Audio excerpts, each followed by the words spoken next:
अस्सलाम वालेकुम।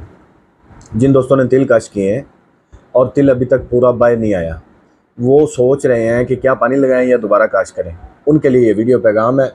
उम्मीद करता हूँ काम आएगा। सबसे पहली चीज़, 3 सूरतें इस वक्त हो सकती हैं आपके फील्ड में। सबसे पहली बात यह है कि बीज वैसे का वैसे पड़ा है।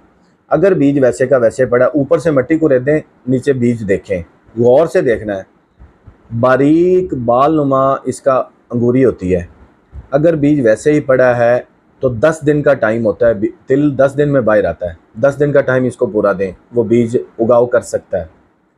अगर अंगूरी निकली हुई है, उसको गौर से देखेंगे। अगर अंगूरी निकली हुई है फिर भी बीज आपका बाहर आ जाएगा, परेशानी वाली कोई बात नहीं।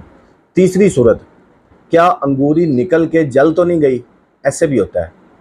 वो कैसे पता चलेगा? वो बड़े गौर से आप ऑब्जर्व करेंगे। कुछ बीजों को बत्तर तेज होता है, ऊपर से लेप हुई होती है, आपने सुहागा मारा होता है लोहे वाला, तो उस हालत में हबस बनता है, हबस से भी ये जल जाती है। ऐसा बीज भी बाहर हरगिज़ नहीं निकलेगा, दोबारा काश के अलावा कोई ऑप्शन नहीं। लेकिन अगर 70% तिल के बीज का उगाव है तो आपको दोबारा काश की तरफ नहीं जाना चाहिए।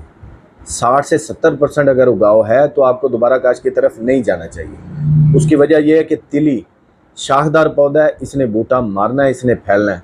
आपकी एवरेज बेहतरीन पूरी हो जाएगी, उसमें कोई परेशानी वाली बात नहीं है। असल जो सीड रेट है तिली का वो 1.5 किलो है।